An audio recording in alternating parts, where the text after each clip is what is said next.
Seja bem-vindo a mais um vídeo Fortalecer o Casamento. Esse é o nosso vídeo 7. Nós vamos falar hoje sobre finanças no casamento. E a conta bancária conjugal, eu já falei em outros vídeos, é muito importante que você esteja fazendo depósitos constantes nessa conta bancária conjugal, emocional conjugal. Já temos falado bastante sobre isso, mas é muito importante você fazer esses depósitos. Se você ainda não assistiu os outros vídeos, aqui na descrição desse vídeo tem todos os 6 vídeos anteriores, tem os links lá, você vai poder acessar, ok? Para poder estudar e aprender um pouquinho mais sobre o seu relacionamento conjugal. Tenho certeza que se você fizer esses depósitos nessa conta bancária conjugal emocional conjugal, você será grandemente, você irá fortalecer grandemente o seu casamento. Então, faça isso, porque os saques vão acontecer, mas se você fizer mais depósitos que saques, com certeza sua conta vai ficar positiva e você vai ser um milionário, quem sabe um milionário nessa conta bancária emocional conjugal. Também falamos em outros vídeos, num outro vídeo eu falei sobre o raio-x do seu casamento e que você deveria dar uma nota em cada um dos itens, são 12 itens. Eu estou falando em cada vídeo agora sobre esses itens. E hoje nós vamos falar sobre finanças, que é um dos itens lá que você deve ter colocado uma nota. E se a sua nota foi baixa, abaixo de 5, pelo menos, é uma coisa que você precisa estar cuidando bem. Se foi entre 5 e 8, entre 5 e 7, vamos dizer assim, tá bem, tá caminhando bem, mas pode ser melhor. Então, o ideal é que esteja entre 8 e 10. Legal, então vamos falar um pouquinho sobre essa questão financeira. Na verdade, muitos casamentos até mesmo acabam por causa dessa questão financeira. Muitos se divorciam por isso. Existem vários tipos de problemas em relação às finanças. E a gente vai falar um pouquinho hoje sobre isso. Mas eu queria lembrar uma coisa muito importante. É que quando a gente se casa, nós nos tornamos sócios. Então, sócio um com o outro. Então a gente tem uma sociedade. E nessa sociedade você precisa prestar contas, porque a gente é sócio. Né? Então, eu já ouvi muito, quem tem sócio tem patrão, né? E na verdade não tem problema nenhum prestar contas, enfim. Não tem problema nenhum você dizer, que eu estou fazendo isso ou aquilo. Não é alguém te controlando, não é controlar as pessoas, mas é você, por exemplo, no seu casamento, você e o seu cônjuge, vocês se sentam e falam sobre as finanças, ou mensalmente, ou semanalmente. Aí vai de cada casal como que quer fazer e falam sobre as finanças. Ou sempre que um vai gastar alguma coisa, ou a mais do que o normal, vamos conversar antes de gastar, enfim. É importante ter esse diálogo, essa comunicação, para não afetar o casamento, né, o relacionamento. Então, essa questão financeira ela é muito importante. Eu particularmente não gosto muito dessa coisa do é o meu dinheiro, o seu dinheiro. Eu tenho a minha conta bancária, minha esposa tem a conta bancária dela. Tudo bem se vocês acertaram assim, acham que isso é bom, funciona bem para o seu casamento, isso não está afetando o relacionamento de vocês, tá tudo bem. Cada um pode fazer como achar melhor. Eu, particularmente, acho que a conta tem que ser conjunta, a gente tem que trabalhar juntos para engordar essa conta. E trabalhar juntos no sentido de, olha, vamos fazer, quais são os nossos planos, nossas metas. Então vamos ter que trabalhar um pouco mais, vamos ter que fazer alguma outra coisa, enfim. O que a gente quer? Comprar uma casa, comprar um carro, fazer alguma viagem, enfim. Nós sempre precisamos estar juntos nisso, como sócios, decidir juntos coisas importantes relacionadas às finanças e um ajudar o outro. E às vezes existe uma coisa que eu queria também enfatizar aqui.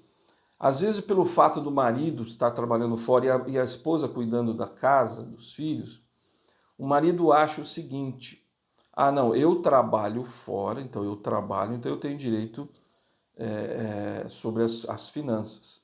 Não é bem assim que funciona. Porque a sua esposa que está em casa está cuidando da casa, está cuidando dos filhos. E então, tudo que você ganha, meu amigo, a metade é dela, pelo menos. Na verdade, é de vocês dois. Mas não pense que pelo fato de você ganhar o seu salário, o seu dinheiro, se você é um empresário, enfim, todos os seus ganhos, eles são do seu. Se você é marido, né, está trabalhando fora e tal, esse dinheiro também é da sua esposa. Integralmente, vocês são sócios nisso. Porque ela está em casa fazendo tudo para que você possa trabalhar fora. Ela cuida das crianças, ela cuida da casa, da alimentação, enfim, ela administra. Se tem uma pessoa que ajuda lá, uma funcionária que está cuidando, está limpando a casa, enfim. Então, ela está administrando tudo isso, ela está cuidando de todas essas coisas, e para você poder trabalhar fora e as coisas em casa estarem acontecendo. Então, não existe esse negócio, porque eu trabalho fora, eu sou o marido, eu mando no dinheiro, eu que decido as coisas. Não funciona assim. Se você fizer isso, você vai criar uma instabilidade emocional no casamento muito grande. Então, o que você deve fazer é sempre cuidar para que as finanças, sempre, todas as decisões sejam tomadas em conjunto, tá? Às vezes, um dos cônjuges tem mais controle ou sabe lidar melhor com o dinheiro, então ele consegue administrar bem os gastos e tal. Então é legal que aquele que vai administrar as finanças seja aquele que tenha mais habilidade com isso. Isso não significa que aquele que está cuidando é que manda no dinheiro. Não é isso. Lembre-se, o dinheiro é dos dois. Tudo é dos dois. Então vocês vão tomar sempre decisões juntos sobre qualquer assunto relacionado às finanças. Então, lembre-se sempre disso. Então, o que acontece também, eu listei 3 coisas, na verdade, né? Que razões para que exista essa separação não, eu tenho a minha conta, você tem a sua conta. Um dos cônjuges não tem controle de gastos, gasta mais do que ganha. Então, às vezes acontece isso. Se a esposa trabalha fora, então cada um tem a sua conta, entra lá o seu salário, você cuida porque você gasta demais. Você não sabe lidar com o dinheiro. Então, pode acontecer isso. E aí as contas são separadas. Ambos trabalham fora e querem cuidar das suas próprias finanças. Tudo bem. Se vocês acertaram isso, está tudo certo, isso não está atrapalhando o relacionamento de vocês, e vocês têm coisas em conjunto que vocês fazem e tudo mais, está tudo bem. Mas o ideal é que seja sempre em conjunto. E também a falta de confiança no outro, né? Porque o outro gasta demais, não sabe se controlar. Eu não quero ter uma conta conjunta com ele ou com ela porque gasta muito, porque não sabe lidar com o dinheiro. Então, isso é uma coisa que precisa ser conversada, precisa ser bem esclarecida no relacionamento para não afetar. E aí eu peguei um discurso muito interessante do elder Joseph B. Wirthlin, que ele fala sobre dívidas terrenas e dívidas celestiais. É um discurso de abril de 2004. Nesse discurso, ele fala de 5 passos-chave para a liberdade financeira. E eu achei muito legal isso, porque tem tudo a ver com casamento. São 5 coisas que ele fala, que eu não vou entrar em detalhes aqui, nós não temos tempo nesse vídeo para isso, mas você pode ler o discurso, tá? Eu recomendo muito que você leia para que você tenha, vamos dizer assim, liberdade financeira, né, no seu casamento, na sua vida. E ele diz assim: o número de casamentos que terminam devido a questões financeiras é alarmante. há muito sofrimento. A tensão que surge por causa das preocupações com o dinheiro sobrecarrega as famílias, provoca doenças, depressão e mesmo a morte prematura. Então, ele está enfatizando isso, né? Ele está colocando aqui, olha, é alarmante, né? Realmente o número de casamentos desfeitos por causa dessa questão financeira. E isso precisa ser muito bem cuidado. Os casais precisam sentar e falar sobre finanças, precisam controlar os gastos, precisam gastar menos do que ganham, enfim. Os casais precisam fortalecer essa questão, porque isso traz muita divisão no relacionamento. E aí então ele vai listar esses 5 passos-chave para ter a liberdade financeira. Primeiro passo, ele diz: paguem o dízimo. Desejam que as janelas do céu se abram para vocês? Querem receber bênçãos tão grandes que nem serão capazes de recolher? Sempre paguem o dízimo e deixem o resultado nas mãos do Senhor. Olha que interessante. Então, paga o dízimo, né? O resultado virá, o Senhor vai te abençoar. A obediência aos mandamentos de Deus é o alicerce para uma vida feliz. Certamente seremos abençoados com as dádivas dos céus por nossa obediência. O não pagamento do dízimo por parte daqueles que conhecem tal princípio pode conduzir a sofrimento nesta vida e talvez tristeza no mundo vindouro. Então, o pagamento do dízimo ele é essencial, é a primeira coisa que ele coloca, e realmente é a primeira coisa. Então, o casal, quando recebe, né, suas entradas ali, né, o seu dinheiro, o seu salário, enfim, seus rendimentos, sempre a primeira coisa é pagar o dízimo. Separa ali os 10%. Por quê? Não é que aí você diz assim, puxa, então eu vou ter 10% a menos no meu salário ou nos nossos rendimentos da nossa família. Não funciona assim com Deus. Não funciona. A matemática dele é diferente. Quando você doa 10% dos seus rendimentos, você sempre terá muito mais bênçãos de volta. Financeiras, espirituais, físicas. Você é grandemente abençoado. É uma promessa que ele fez. Então, não se preocupe, puxa, eu estou tirando 10%. Não, você está investindo na sua vida, na sua vida financeira. Porque sempre Deus vai te abençoar. Não tem como. Faça a prova. Eu digo a você, faça isso. Pague o dízimo e você vai ver o que vai acontecer. É uma promessa, não minha, quem sou eu para fazer essa promessa? Mas é uma promessa do próprio Senhor que está lá em Malaquias 3, dos versículos 8 a 12. Segundo passo, ele diz, gastem menos do que ganham. Essa é uma outra parte importante.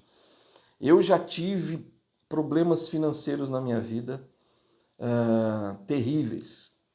Eu quebrei, eu fiz coisas erradas, tomei decisões erradas que me deixaram no fundo do poço por decisões...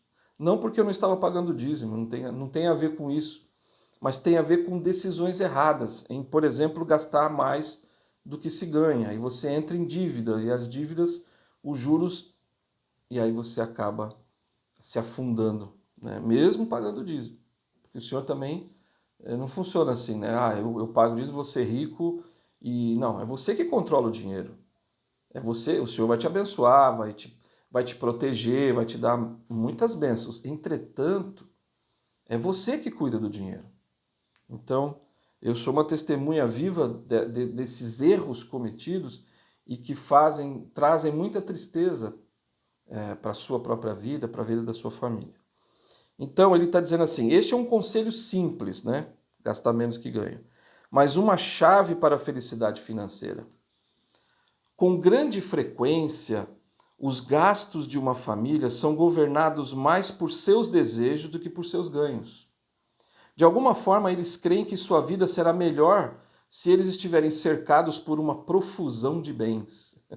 Então tem gente que pensa isso, não, minha vida vai ser melhor se eu for rico, se eu tiver muito dinheiro. Não é assim que funciona, não é. Com demasiada frequência, tudo que eles conseguem é uma ansiedade e aflição perfeitamente evitáveis. Quer dizer, você não precisava ter a ansiedade, essas aflições, né? Simplesmente você pode evitar tudo isso se você controlar os teus gastos. Gastar menos do que ganha. Aqueles que vivem estritamente de acordo com seus meios sabem quanto dinheiro entra a cada mês e, mesmo com dificuldades, disciplinam-se para gastar menos do que essa quantia. É muito fácil obter crédito. Aí ele está falando disso, quer dizer, o fato de você gastar mais do que você ganha, o que vai acontecer? Você vai ter que, acaba por ter que fazer um empréstimo, isso aconteceu comigo. Você acaba por fazer um empréstimo para poder pagar aquilo que você gastou a mais. Só que aí você entra numa dívida e aí os juros, e aí a coisa piora. E ele diz, é muito fácil obter crédito. De fato, às vezes, quase nos forçam a aceitá-lo. Na verdade, somos quase forçados a ter crédito. As pessoas que usam cartões de crédito para compras excessivas devem cogitar se desfazer deles. É muito melhor um cartão de crédito de plástico perecer do que uma família degenerar e definhar devido a dívidas. Então, isso é muito importante. Cuidado com isso. Se for necessário, se você gasta muito, quebra o cartão de crédito, joga fora. É sério o que eu estou dizendo. Eu sei o que eu estou dizendo, eu passei por isso. Joga fora. E passa a comprar as coisas à vista. Bom, mas eu preciso fazer um crédito para comprar uma casa, às vezes um carro, ou para financiar os estudos. São coisas diferentes. São coisas diferentes. Mas nunca acima do que você pode. Vou comprar um carro e esse carro o valor da prestação é tão alto que você não vai conseguir pagar as outras contas fixas da casa, não vai conseguir realizar as outras coisas que você deseja. Então, compra um carro de menor valor ou nem compra um carro. Então, tudo no tempo certo das coisas, né? Então, lembre sempre disso. Cuidado, gaste sempre menos do que você ganha. Eu me lembro de uma frase, né, que dizia assim, não importa quanto você ganha, mas o quanto você gasta. Isso é que importa. Terceiro, aprendam a economizar. Ele diz assim, recordem a lição de José do Egito. Durante a época de fartura, economizem para os dias de necessidade. Com muita frequência, as pessoas acham que talvez nunca venham a ter acidentes, adoecer, ficar desempregadas ou perder investimentos. Para piorar a situação, muitas vezes as pessoas fazem compras hoje com base em previsões otimistas do que esperam que acontecerá no futuro. Então, muito cuidado com isso. Não, mas eu vou comprar, eu vou pagando. Mas se de repente acontecer alguma coisa, como é que você vai fazer para pagar essa dívida? As pessoas sensatas compreendem a importância de poupar hoje para os dias difíceis do futuro. Elas têm seguro adequado que as ajudará em caso de doenças ou morte. Quando possível, façam armazenamento de 1 ano de alimentos, água e outras necessidades básicas da vida. Economizem dinheiro em poupança e fundos de investimento. Empenhem-se com diligência para reduzir as dívidas contraídas e façam o máximo para saldar todos os empréstimos. Irmãos e irmãs, os preparativos que vocês fizerem hoje poderão um dia ser-lhes de grande valia, assim como os alimentos armazenados foram providenciais para os egípcios e para a família do pai de José. Isso é um fato, isso é um fato. Então, aprender a economizar, a se prevenir é importantíssimo. A gente teve armazenamento já e a gente precisou usar numa época o armazenamento. Então, precisa ter armazenamento, precisa ter dinheiro guardado para emergências. É vital isso. Eu não sou, não sou da área de finanças, mas eu tenho estudado sobre isso, tenho lido livros sobre isso, porque eu já caí em armadilhas no passado que eu não quero cair hoje, que eu não quero cair mais, né? Hoje a minha vida está totalmente diferente do que era no passado. Então, mas o que eu quero dizer é que a gente precisa economizar, a gente precisa guardar dinheiro, a gente precisa se prevenir, porque situações complexas podem acontecer na sua vida. O desemprego, enfim, doenças, e isso pode trazer muita dor. Então é importante economizar, guardar dinheiro. Tem pessoas que usam vários métodos, né? Por exemplo, eu tiro 10% do dízimo, 10% para emergência e vivo com 80%. E pode ter 10%. Outros fazem assim, 10, 10, 10. 10% de dízimo, 10% que investe, né? Está investindo, 10% para emergência. Então, tem gente que faz isso. Então, essas são 3, né? 10 de dízimo, 10 para emergência e 10 que investe. Então, aí vive com 70%. E o ideal seria isso. Pelo menos isso. Se você conseguisse fazer. Então, se você ganha, sei lá, 10 mil reais, vamos supor assim, 1.000 é de dízimo, 1.000 para emergências e 1.000 para investir. E você vive com 7 mil. Então esse dinheiro é tudo investimento, na verdade. Dízimo é investimento, como eu falei aqui. 10% fica na emergência, mas deixa esse dinheiro também rendendo de alguma forma. E 10% de investimento, o dinheiro que é para o futuro. Esquece esse dinheiro e aí as bênçãos, você vai um dia ter talvez precisar desse dinheiro para comprar uma casa, um carro à vista. Sempre à vista é melhor, sempre à vista é melhor. Eu já fiz tanto financiamento, entrei em dívidas, é um horror. A gente fica transtornado, deprimido, enfim. É horrível, eu não quero nunca mais voltar a sentir o que eu senti. Então isso pode abalar o seu casamento. Não abalou o meu, porque eu e minha esposa, a gente sempre, todos os gastos, a gente sempre tomou junto, as decisões a gente sempre tomou junto, né? Eu sei que eu errei muito mais, mas a gente sempre estava junto, né? Na alegria e na tristeza, na riqueza e na pobreza. Então, sempre juntos ali. E aí ele fala do quarto passo, ele diz, honrem suas obrigações financeiras. Às vezes ouvimos histórias de ganância e egoísmo que nos causam grande tristeza. Ouvimos falar de fraudes, pessoas que não saldam suas dívidas, engodos financeiros e falências. Ouvimos falar de pais que negligenciam financeiramente sua própria família. Dizemos aos homens e mulheres de todas as partes que, caso tragam filhos ao mundo, vocês têm a solene obrigação de fazer tudo ao seu alcance para sustentá-los. Nenhum homem ou mulher é digno de ser assim chamado caso acumule carros, barcos e outros bens e ao mesmo tempo se esquive das sagradas obrigações financeiras para com a família. Então ele está falando das obrigações financeiras em relação à família e também honrar as dívidas, todas as coisas que, enfim, a gente se compromete a fazer, a gente deve pagar. Eu também passei por isso, e isso foi causa de grande sofrimento na minha vida, na vida da minha esposa.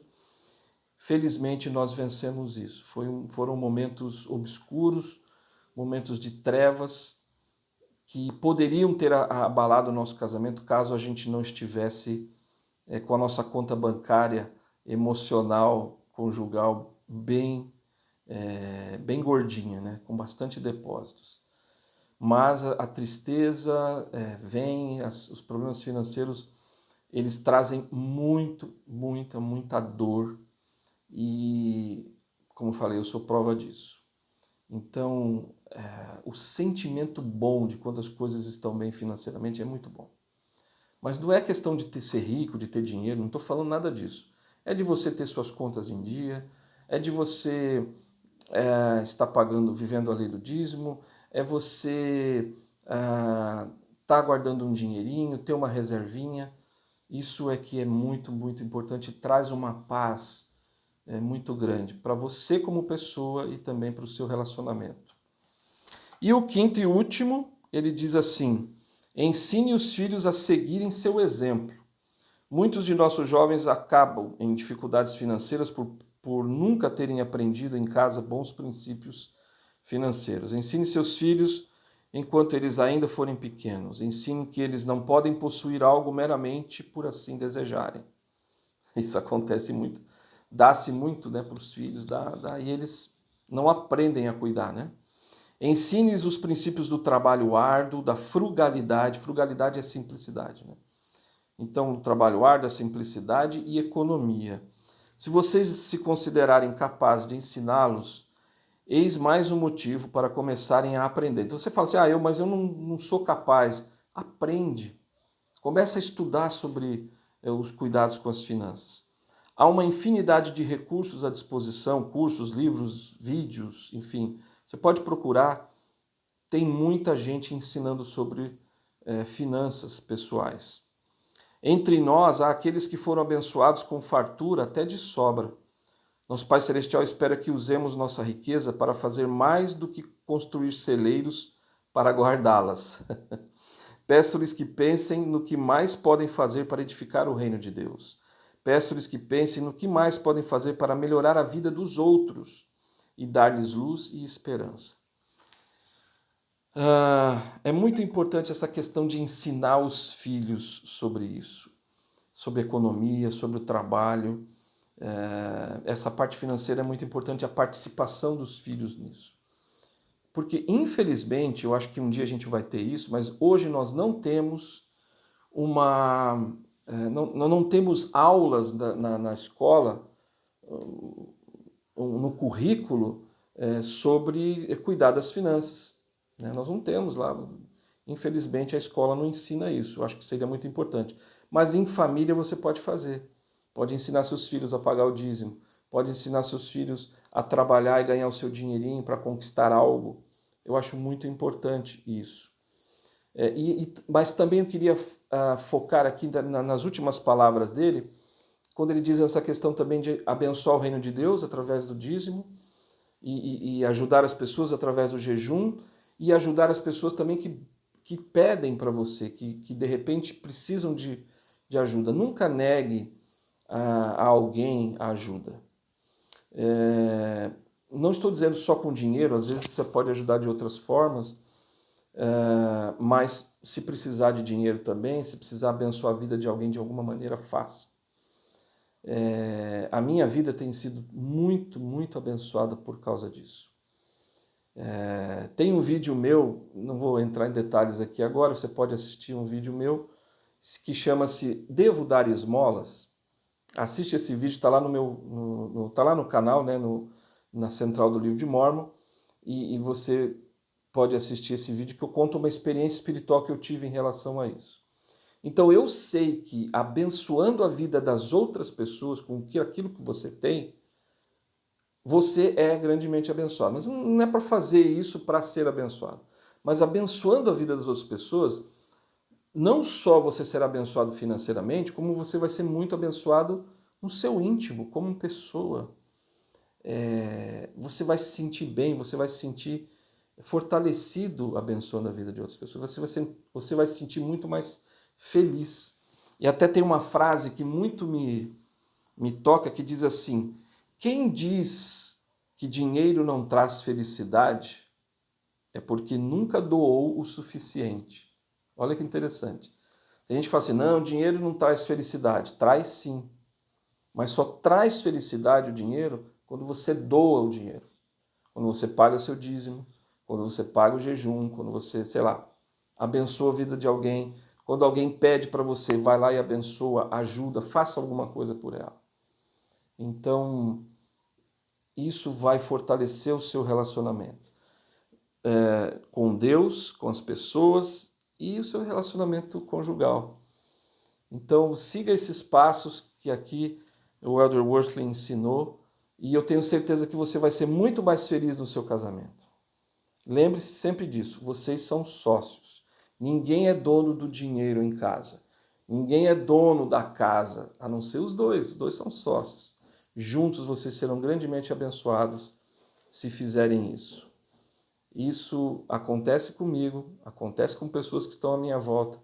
Eu vejo isso acontecendo, mas eu também vejo tristeza, eu vejo divórcios, vejo pessoas se separando por questões financeiras. Não deixe isso acontecer com você.